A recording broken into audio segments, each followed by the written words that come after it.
आज एक काम दिया गया था कि आप जितने देवी देवताओं के मंदिरों के बारे में सुने हो, जिनकी पूजा आप रूटीन में करते हो, उनके नाम लिखने हैं। तो यहाँ जो नाम लिखे गए हैं, श्री हरि नारायण, शिव, आदि शक्ति, दुर्गा, महाकाल, बद्री विशाल, केदारनाथ, द्वारका, कामाख्या, वैष्णो देवी और पागल। एक और भी है।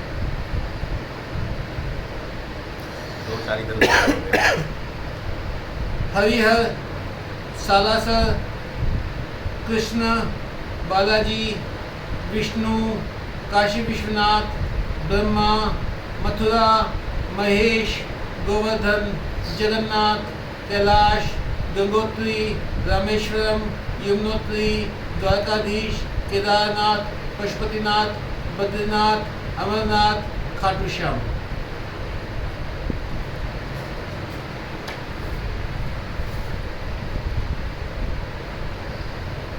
बद्रीनाथ, केदारनाथ, गंगोत्री, यमुनोत्री, वैष्णो देवी, अमरनाथ, जगन्नाथ, रामेश्वरम, सोमनाथ, मेहंदीपुर बालाजी, सालासर जी महाराज, खाटू श्याम जी, वेंकटेश्वर, महाबलीपुरम।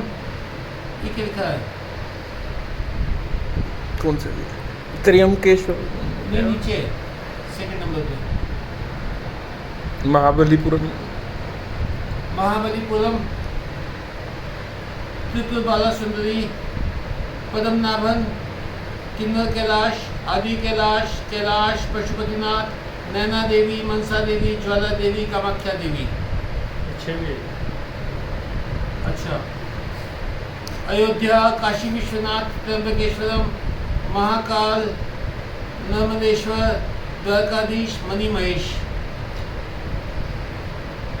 अमरनाथ जी, केदारनाथ जी, बद्रीनाथ जी, मणि महेश जी, वैष्णो देवी, यमुनोत्री, गंगोत्री, माँ ज्वाला जी, माँ शाकुंभरी, कासुंडा देवी, अरुणोदय, पेहवा, माँ बगलामुखी, माँ धूमावती, जैन माता, माँ काली, महाकालेश्वर, सालासर महाराज, खाटू श्याम जी, सोमनाथ जी, काशी विश्वनाथ, भगवान कृष्ण, भगवान राम, अयोध्या, बालाजी महाराज, भगवान जगन्नाथ, जयंती देवी, माँ मनसा देवी, माँ भद्रकाली, रामेश्वरम, त्रिवेंद्रम, मनसा देवी, पंचकुला, कलका देवी दिल्ली, माँ चामुंडा, माँ कामाख्या, गुरु गोरखनाथ जी। इतने सारे नाम हम लोगों के सामने आए। इसके अलावा सैकड़ों हजारों नाम और मिलेंगे। आपको सिर्फ 3 नाम देने हैं जिनकी हम लोग रूटीन में पूजा करते हैं। उनमें आप बहुत चीजें छोड़ गए हो। हम माँ शीतला की पूजा शायद हर एक घर करता है। पितरों की पूजा हम हर एक घर करता है।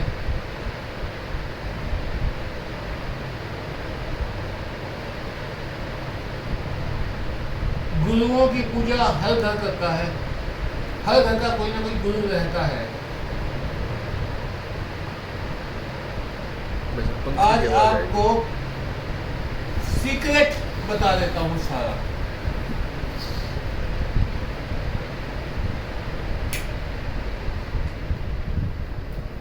सीक्रेट क्या है? आप लोग एक बहुत बड़े कंफ्यूजन में घूम रहे हो।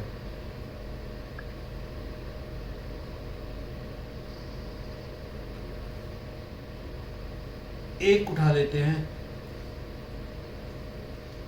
श्री हरि नारायण भगवान विष्णु, शिव, शिव तो शिव है ही, आदि शक्ति, शिव की शक्ति होगी यानी वो भी शिव हो गए। दुर्गा, वो भी शिव हो गए। महाकाल, वो भी शिव हो गए। बद्री विशाल, विष्णु हो गए। केदारनाथ, शिव हो गए। द्वारका, विष्णु हो गए। कामाख्या, शिव हो गए। वैष्णो देवी विष्णु हो गए। एक और था जी। हरिहर विष्णु और शिव हो गए। कृष्ण विष्णु हो गए। विष्णु तो विष्णु है ही। ब्रह्मा भी, ब्रह्मा एक नया नाम आया ब्रह्मा। महेश शिव है ही। जगन्नाथ विष्णु हैं। गंगोत्री शिव हैं। यमुनोत्री विष्णु हैं। केदारनाथ शिव हैं। बद्रीनाथ विष्णु हैं। अमरनाथ शिव हैं। खाटू श्याम यानी विष्णु। सालासर हनुमान जी हैं यानी शिव हैं। बालाजी यानी विष्णु हैं। काशी विश्वनाथ यानी शिव हैं। मथुरा विष्णु हैं। गोवर्धन विष्णु हैं। कैलाश शिव हैं। रामेश्वरम दोनों हैं, विष्णु और शिव दोनों हैं। द्वारकाधीश विष्णु हैं। पशुपतिनाथ शिव हैं। अमरनाथ जी शिव हैं। केदारनाथ जी शिव हैं। बद्रीनाथ जी विष्णु हैं। मणि महेश जी शिव हैं। वैष्णो देवी विष्णु जी हैं। यमुनोत्री विष्णु जी हैं। गंगोत्री शिव हैं। ज्वाला जी विष्णु शिव हैं।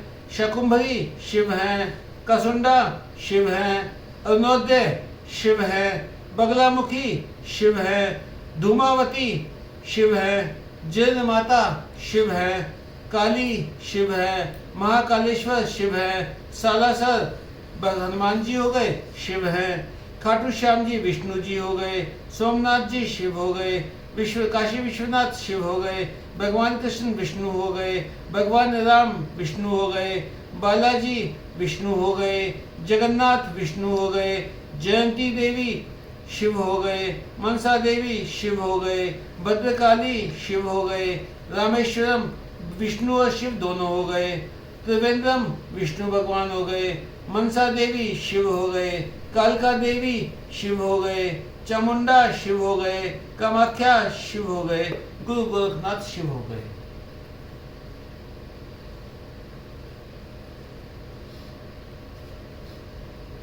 बद्रीनाथ, केदारनाथ, गंगोत्री, यमुनोत्री, वैष्णो देवी विष्णु जी हो गए।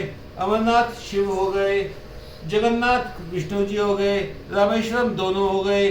सोमनाथ शिव हो गए। मेहंदीपुर बालाजी फिर शिव हो गए। सालासर महाराज फिर शिव हो गए। खाटू श्याम जी विष्णु जी हो गए। त्र्यंबकेश्वर शिव हो गए। महाबलीपुरम फिर शिव हो गए। त्रिपुर बाला सुंदरी शिव हो गए। पद्मनाभन विष्णु भगवान हो गए। किन्नर कैलाश शिव हो गए। आदि कैलाश शिव, पशुपतिनाथ शिव, नैना देवी शिव, मनसा देवी शिव, ज्वाला देवी शिव, कामाख्या देवी शिव। एक बात समझ के चलो, जितने भी देवी देवता हम पूजते हैं, पितृ देवताओं को जिनकी हम पूजा करते हैं, पितृ देवता है ब्रह्मा। हम ब्रह्मा को सीधी पूजा नहीं कर रहे, घुमा के कान पकड़ रहे हैं।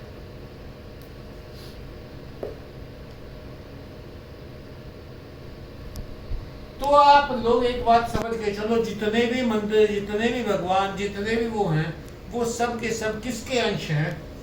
या तो विष्णु के अंश हैं, या शिव के अंश हैं, या ब्रह्मा के अंश हैं।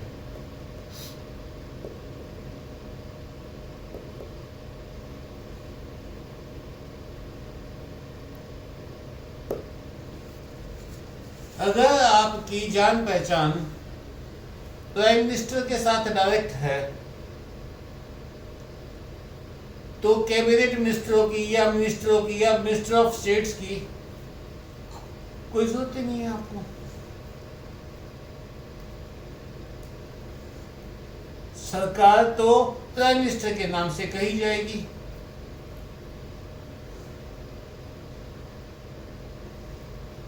अब सरकार तो मोदी सरकार कही जाएगी, वो राजनाथ सरकार तो नहीं कही जाएगी, या सीतारमन सरकार तो नहीं कही जाएगी। सरकार किसकी कही जाएगी?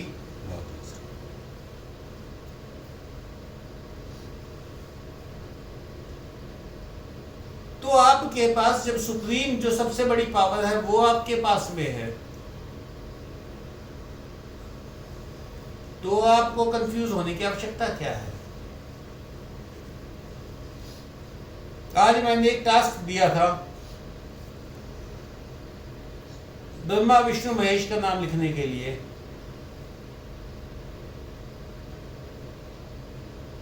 हम लोग 108 माला 108 मंत्रों की माला फेरते हैं, उसके पीछे वजह बताएंगे कोई मुझे? माला में 108 ही मंत्र क्यों होते हैं? नक्षत्रों के हिसाब से बताई जाती है भाई। 27 नक्षत्र है। 27 नक्षत्र, हर एक नक्षत्र के 4 चरण। 4 चरण। 27 चौका 108।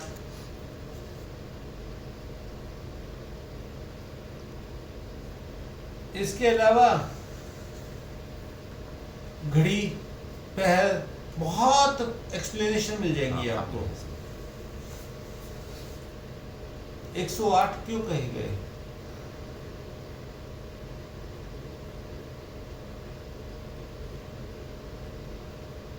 एक 108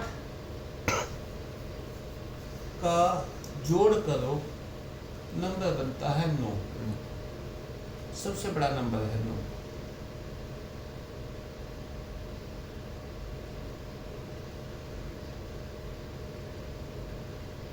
हम लोग आशीर्वाद देते हैं तो क्या कहते हैं?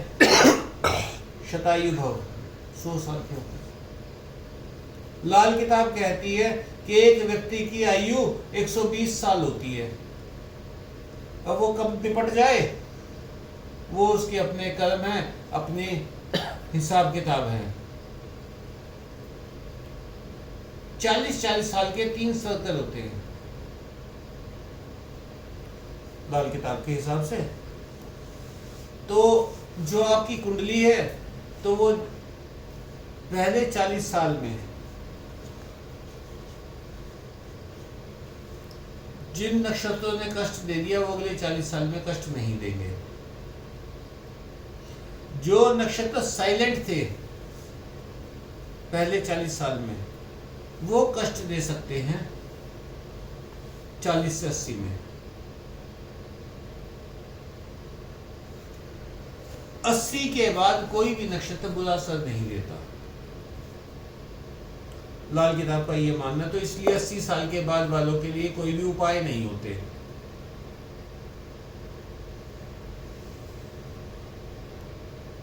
तो मनुष्य की आयु 120 साल कही गई, और हम लोग आशीर्वाद देते हैं 100 साल का। 120 साल का घाटा तो पहले करवा दिया उसका बेचारे का।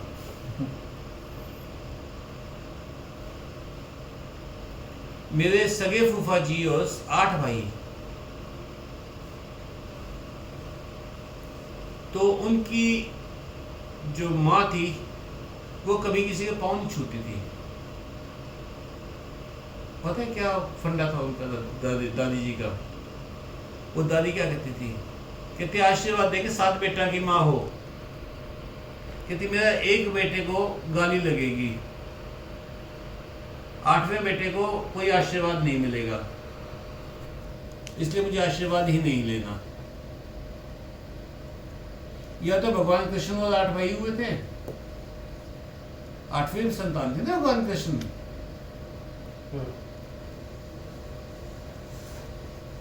ये लाल किताब जब लिखी गई थी उस टाइम में मतलब उम्र भी ज़्यादा होगी, कितने साल पहले लिखी गई? ऐसा भैया लाल किताब का तो जो हमने कहानी सुनी है लाल किताब के बारे में, ये कहानी it takes you back to 1870-1880 की बात है।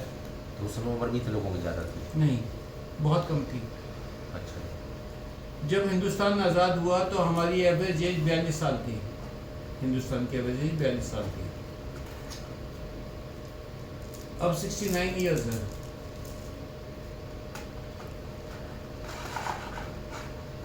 ये छोटे छोटे थे, इनका बाप मर गया था, इसकी 2 माएँ थी, वो डिलीवरी में मर गई थी। पहले बहुत रूटीन था, अब नहीं है। या 13 बच्चे हुए थे, उनमें से 2 ही बच्चे थे। इस तरह की बहुत कॉमन है जी। आयु बड़ी नहीं थी भाई साहब। ये तो मेडिकल फील्ड आने के बाद आयु बढ़ी है। तो 100 साल से ऊपर कौन सा नंबर ऐसा है, पहला नंबर जिसमें 9 योग हो जाए? 108। तो हमारे जो ऋषि मुनियों ने ये डिसाइड किया कि 108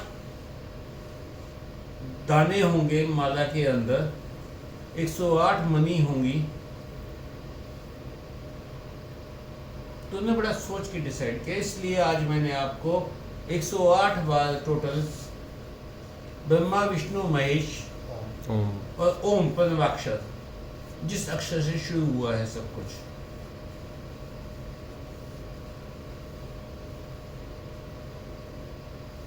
ओम अक्षर नहीं, एक्चुअली शब्द है जो कबीरदास ने लिखे थे। उसको क्या कहते हैं? शब्द।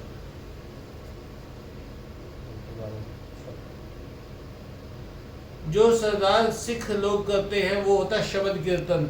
हाँ जी। तो ये ओम जो है वो एक शब्द है और सब इसी से शुरू हुए हैं।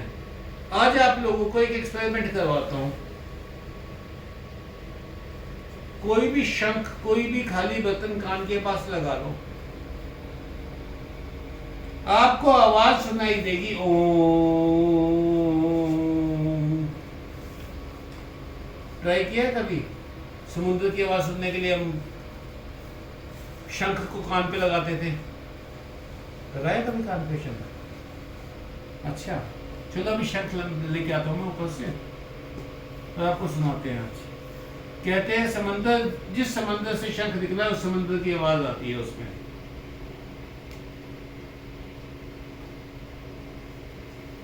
तो जी ओम पंचमाक्षर हो गया, ब्रह्मा विष्णु महेश, इन चारों के नाम जपो।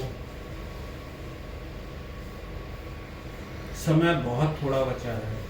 मैं रोज डेली भविष्य मालिका के नए नए छंद निकाल रहा हूँ, रोज उनकी ट्रांसलेशन पढ़ रहा हूँ। यहाँ कोई भी सदा के लिए नहीं आया। आज हैं हम, कल नहीं हैं।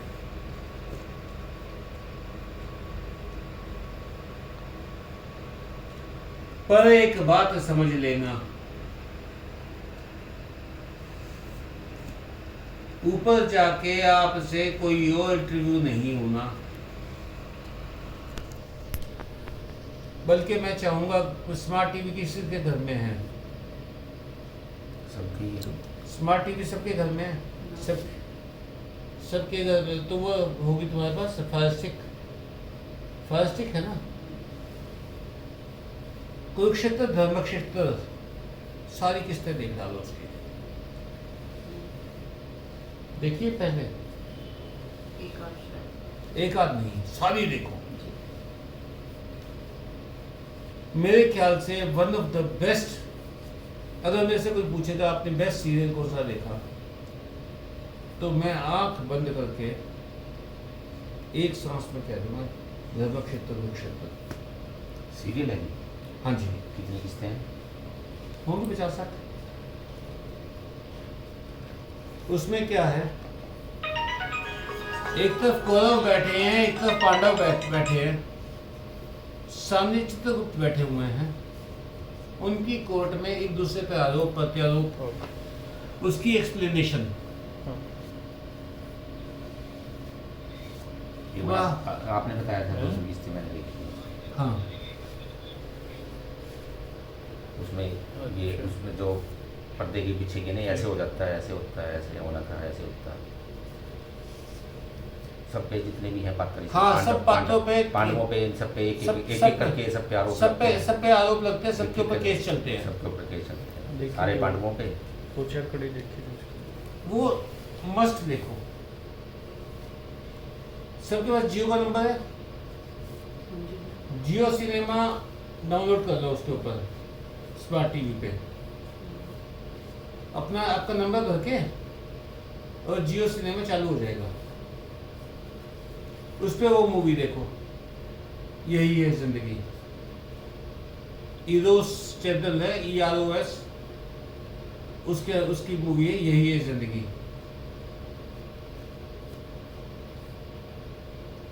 ध्यान लगाने की चाहते हो ना तुम, ध्यान लग जाएगा मूवी में। मूवी में कहानी भी है और मैसेज भी है। पीछे बताई थी जी, वो तो देखी थी, वो यही थी शायद। यही है जिंदगी, जिसमें संजीव कुमार होते हैं, हाँ। भगवान कृष्ण हो जाते हैं। हाँ जी, हाँ। वो मूवी बार बार देखो, वो एक बार देख के छोड़ने की मूवी है ही नहीं। वो गीता जैसी रहस्यमय मूवी है। सबसे बढ़िया डायलॉग उसमें मूवी में मुझे कौन सा लगा, जब वो भगवान कृष्ण कहते हैं आज मैं तेरे पास आखिरी बार आया हूं। वो कहता सब कुछ छोड़ के जा चुके हैं, मुझे आप तो ना जाओ। भगवान कहते पहले तू अहंकार को पकड़े हुए था, अब तू मुझे पकड़ने की कोशिश कर रहा है। हम लोगों में कमी ही है कि हम भगवान को पकड़ने की कोशिश कर रहे हैं, भगवान को समर्पित नहीं होना चाहते। हम कह सकते हैं कि जिस हाल में तू रखता है वैसे खुश हूं मैं। नहीं भगवान, मेरे बच्चे को पास करवा दे, मेरा बिजनेस चलवा दे, मेरा ये कर दे, मेरा वो कर दे। हम चाहते भगवान हमारी मर्जी के हिसाब से चले।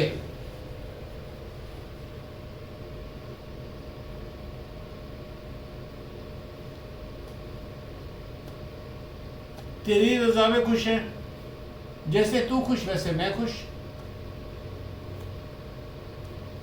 जितनी भी आरतियाँ बनाई गई हैं 99% आरतियों में यही है, मांगते हैं तन मन धन सब कुछ है, देना कहते भी है, अरे फिर मुझे ये भी दे दे, मुझे ये भी दे दे, सुख शांति दे दे।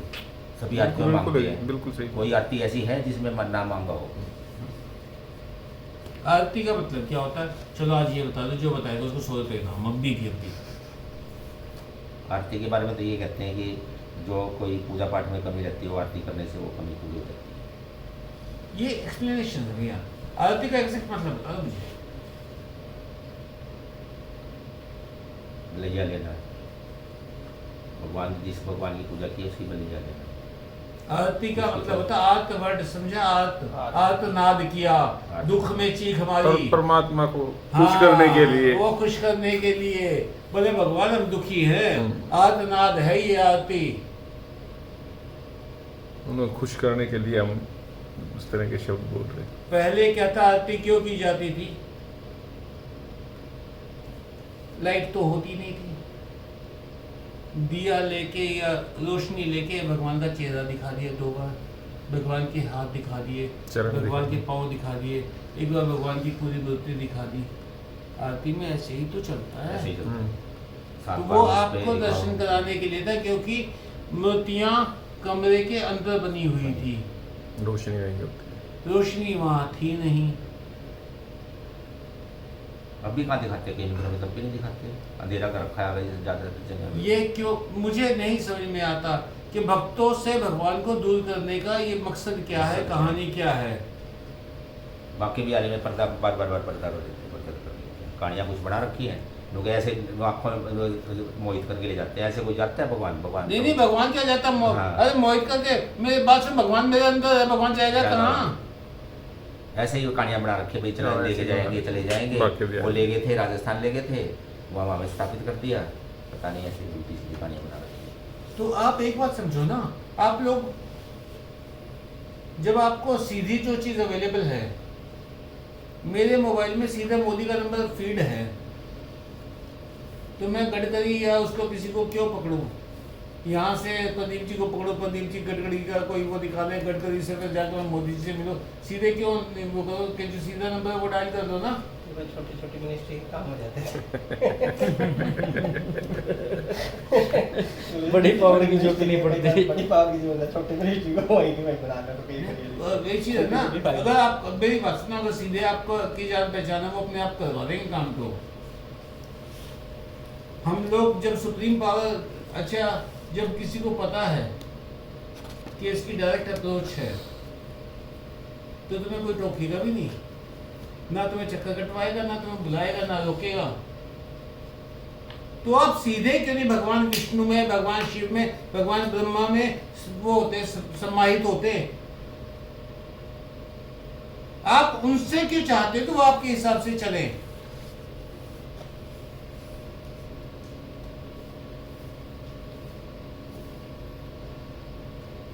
जो आ रहा है उसको स्वीकार करना सीख। व्यर्थ की चिंताओं में मत पड़ो, ये तुम्हारे पैदा होने से पहले लिखा जा चुका है।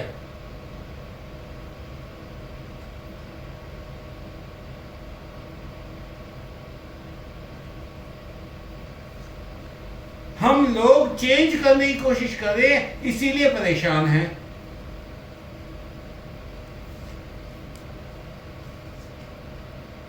आज सुबह घर में बात हो गई, वैसे तो कोविड की बात हो रही थी, तो मैंने कहा कि पिछले साल, जो पिछले से पिछले साल था, उस साल तो मौतें बहुत कम हुई थी। मेरे साडू भाई और मेरे चाचा दोनों की डेथ उस साइकिल में हो गई थी, जो पहला क्या बोलते हैं वेव, फर्स्ट वेव में। सेकंड वेव में तो गिनती नहीं रही कितने लोग चले गए। सेकंड में ज्यादा नुकसान हो गया।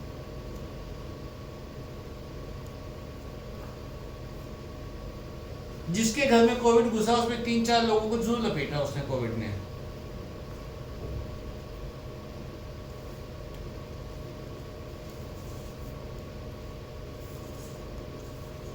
मैं स्तुति को बिठा के 6 घंटे ड्राइव करके, मुरादाबाद से स्तुति कोविड पॉजिटिव थी, मैं उसको बिठा के 6 घंटे गाड़ी के अंदर बिठा के लेके आया हूँ साथ में। मुझे हुआ कोविड, मैंने बड़ी प्रिकॉशंस ली थी, नहीं ली।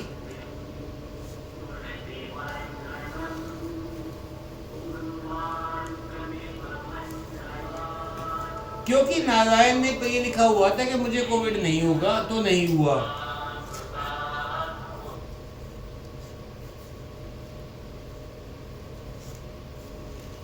हम लोग उनके लिखे को क्यों नहीं एक्सेप्ट करते?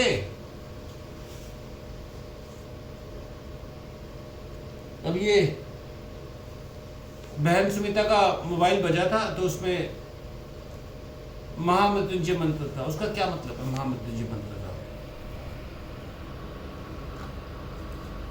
शाब्दिक अर्थ तो ये कि मेरी मृत्यु जैसे बेल का फल पक के अपने आप गिरता है, ऐसे मेरी मृत्यु जो है पूरी आयु में हो, बीच में कोई।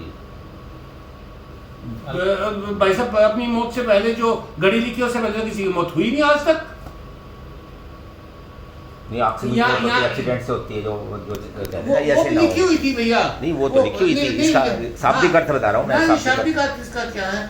महामृत्युंजय मंत्र का अर्थ ये था कि जैसे बेल का फल पकने के बाद अपने आप गिर जाता है, ऐसे ही मैं अपनी मृत्यु को स्वीकार करूं। मृत्यु का भय खत्म करने के लिए है, मृत्यु पर विजय पाने के लिए नहीं है ये मंत्र। लोगों ने तो यही प्रचारित कर रखा है भाई, आपकी मृत्यु तो यही तो कह रहा हूँ ना, गलत प्रचार। अचानक मृत्यु नहीं होगी आपकी, बीमारी से पहले मृत्यु नहीं होगी। जो भगवान कृष्ण ने गीता में कहा है वही भगवान शिव के महामृत्युंजय मंत्र में है कि मृत्यु जैसे बेल का फल पकेगा, गिरेगा, ऐसे ही मैं भी गिर रहा हूँ, तो मैं उसको एक्सेप्ट करूँ, मैं स्वीकार करूँ उसको।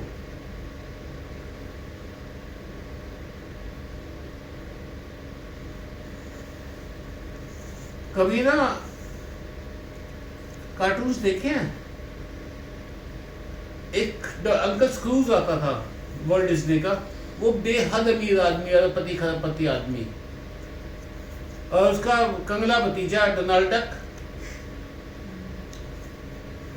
और उसका एक और भतीजा था ग्लैडस्टोन गेंडर। वो क्या, वो अपने ना खुश रहता, कहता भैया आपने तो ना वो मतलब वो ज्यादा है, जैसे उसको ठोकर लग के गिरा तो नीचे ना सोने का बर्तन पड़ा हुआ था, गड़ा हुआ था। वो कहता मैं गिरा हूँ ना, कहता कुछ ना कुछ तो फायदा ही होएगा। मतलब वो पूरा उसका करेक्टर ऐसा ही बना रखा है। तो उसको गुंडे किडनैप करके ले जाते हैं, तो कहता अरे कोई ना कोई फायदा ही देके जाएंगे। तो वो जैसे वो निकल के भागा होता है ना, तो कागज उठाता है तो वो लॉटरी की टिकट होती है, उसमें फर्स्ट प्राइज निकल जाता है उसका, तो कहते अपने को तो फायदा ही होना है। मतलब वो सुपर लक्की बताया गया है उसको। क्या हम लोग अपने आप को सुपर लक्की कह सकते हैं?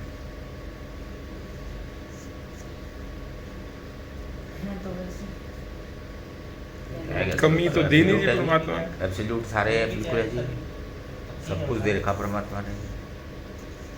अगर जो अपने से नीचे की तरफ देखो तो सब कुछ दे रखा है, लेकिन लोग देखते हैं नीचे वाली क्या दी और मनुष्य स्वभाव ऐसा है, हेल्दी शरीर दे दिया सब कुछ, और इससे ऊपर क्या है? अपने से ऊपर वाले को देखता है। आपको सिर्फ मानव जन्म मिला, कोई चिड़िया राम का नाम नहीं जप सकती, कोई पक्षु राम का नाम नहीं जप सकता, कोई अध्यात्म में एंटर नहीं कर सकता, कोई भगवान से अटैच होकर नहीं रह सकता। उनके लिए खाना पीना और रहना ही जद्दोजहद है। आप लोगों के लिए क्या जद्दोजहद है?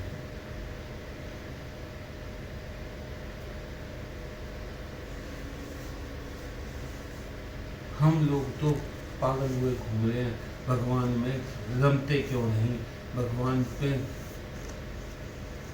सम्माहित क्यों नहीं होते, भगवान को अपने हिसाब से क्यों जोड़ना है?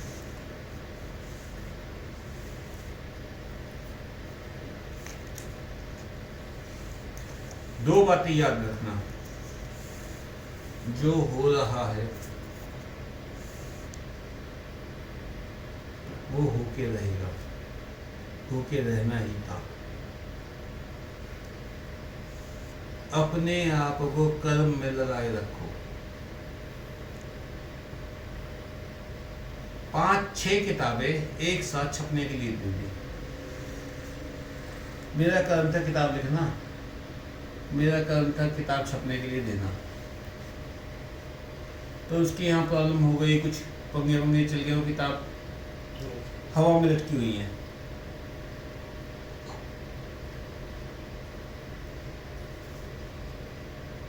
तब परेशान तो नहीं हूँ मैं उसके लिए कि जिस घड़ी लिखा हुआ है उस टाइम वो किताब रिलीज होगी। कर्मशील रहना बस। आपको कर्मशील रहना है, फल की तरफ वो नहीं करना। अब एक चीज है, अनिल जी का व्यापार ऐसा है, ये कई शहरों में जाते हैं, ये जाएं जहाँ जहाँ जो जो लोग इनके वो बन सकते हैं, बायर बन सकते हैं, उनसे मिलें। तो ये सोचें कि यहाँ जीत बैठे बैठे ले जाएंगे माल, नहीं लेके जाएंगे। कर्म तो करना है, फल वो कितना देते हैं ये भगवान के ऊपर है।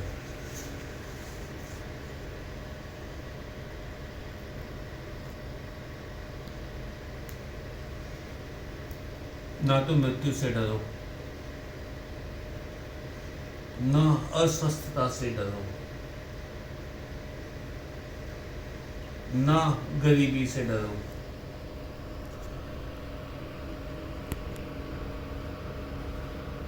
एक व्यक्ति आया काम लेने के लिए, काम लेने के लिए वो जो व्यक्ति आया, तो वो व्यक्ति बहुत काम करने वाला व्यक्ति था। मालिक को पसंद आ गया, महीना 2 महीना 4 महीना देखा, मालिक को लगने लगा यार बहुत बढ़िया काम कर रहा है। मालिक उसकी तनख्वाह बढ़ा के उसको अपने पास लगाए रखा।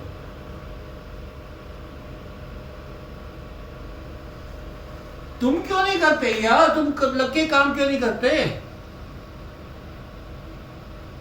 मालिक वो एक दोहा था, जगत मजूरी देते क्यों रखे श्री राम।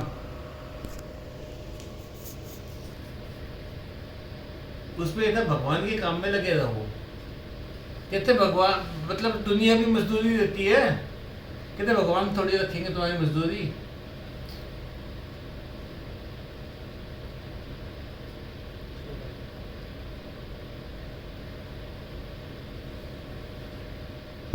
आपका काम क्या है?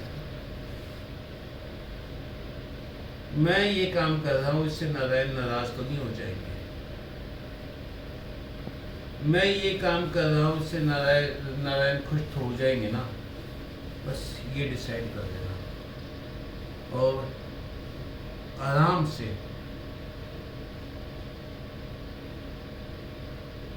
अपनी जिंदगी जियो।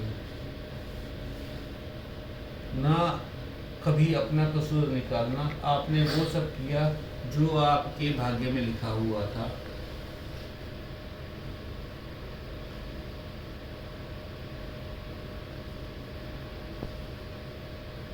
दोष निकालने को दोष बहुतों के निकलते रहेंगे, पर वो सब के लिखा हुआ था कि वो ये काम करेगा।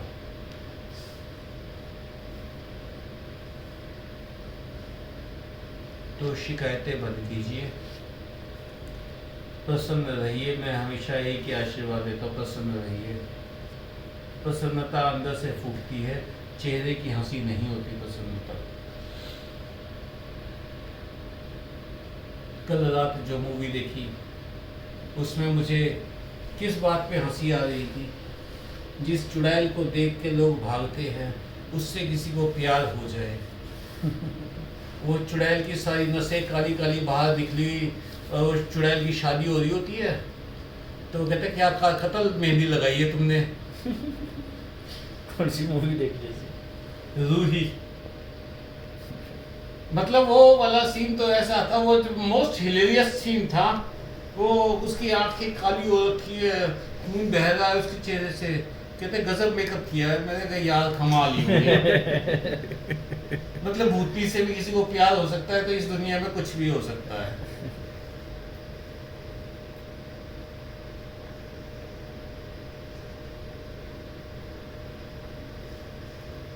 सिर्फ अपना वो चेंज करने का नज़रिया चेंज करना, जरा सा नज़रिया चेंज करो। समय बहुत थोड़ा बचा है। बार बार एक ही बात कह रहा हूँ। हम लोग बड़ी लंबी लंबी प्लानिंग्स बना के बैठे हैं, समय नहीं है। अब नदी बह रही है, नदी में गिर गया आदमी, इतना काम कर देना, कोई लकड़ा वकड़ा पकड़ लेना।